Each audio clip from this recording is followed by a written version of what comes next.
অনুষ্ঠানে আমার শ্রদ্ধেয় সম্মানিত সকল ছাত্রবৃন্দ এবং সেই সাথে উপস্থিত সকল দর্শক মণ্ডলী, প্রথমে আমার পক্ষ থেকে সালাম, আসসালামু আলাইকুম, এবং অন্যান্য ধর্মাবলম্বীদের প্রতি আন্তরিক শুভেচ্ছা ও অভিনন্দন। সুপ্রিয় দর্শক মণ্ডলী, শুরুতে আমি আমার পরিচয় দিয়ে কার্যক্রম শুরু করতেছি। আমার নাম মোহাম্মদ আকাশ আহমেদ খোকন। আমার দেশের বাড়ি হিলি দিনাজপুর, বর্তমান অবস্থান বন্দরপাড়া বালুরমাঠ পল্লী বিদ্যুৎ কালিয়াকৈর গাজীপুর। এছাড়াও আমি ইত্যাদি হানিফ সংকেতের কণ্ঠ উপস্থাপনা করে থাকি।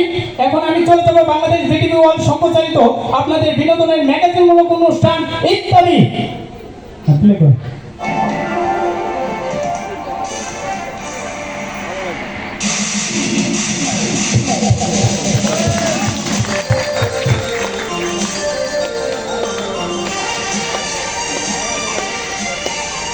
ব্লকে দিলে সমস্যা বুঝলাম না।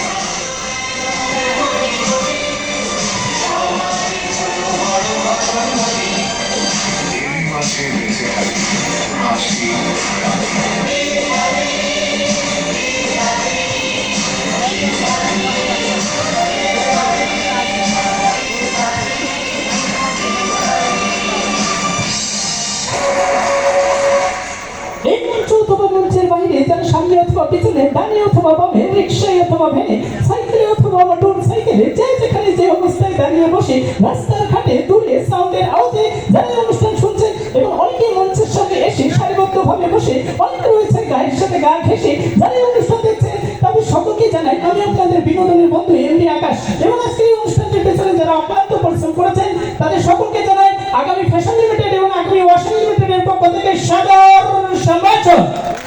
আগামী ফ্যাশন লিমিটেড এবং আগামী ওয়াশিং লিমিটেডের পক্ষ থেকে করা হচ্ছে আপনাদের জন্য ছোট্ট একটি অনুষ্ঠানের ব্যবস্থা। আর এই ব্যবস্থার মাঝে আমি কথা বলছিলাম ধীরে, কখনো মাইক্রোফোন ধরে, কখনো জোরে, নানা রকম ইঙ্গিতে, নানা রকম ভঙ্গিতে, নানা রকম সঙ্গীতে, নানা রকম অনুষ্ঠান উপস্থাপন। আমি মোহাম্মদ সাজ্জাদুল, আমার মাথায় উপরে তোলা চুল, আমাকে চিন্তা আপনারা রাস্তাঘাটে কখনো করবেন না ভুল। আর তাই আমি আপনাদের একটি কথা বারবার বলতে চাই, সেটি হচ্ছে ইস্তা জলসা জি বাংলা, নষ্ট করলে সোনার বাংলা। ওদের দেশে বোঝে না, বর্তমান যুগের ভালো মন্দ মেয়েরা খোঁজে না, কে আপন কে পর, মহিলারা বলে ইস্তা জলসার নাটক দেখো জীবন ভর।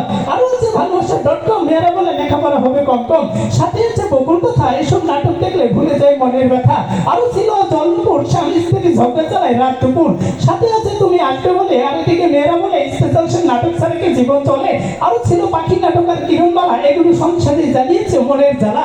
তাই আমি এখন বলি, টাপুর এখন গেল আর জন্মপুর এখন এলো, রাশি থেকে হাসি পেয়ে আসলো ভাবি যান, আর পাখি থেকে ফাঁকি দিয়ে ভাগলো বহু যান। আর ঠিক তখনই মানুষ বুঝতে পারলো হিন্দি বাংলা চ্যানেলের ক্ষতিকর দিকের অবদান। Thank you.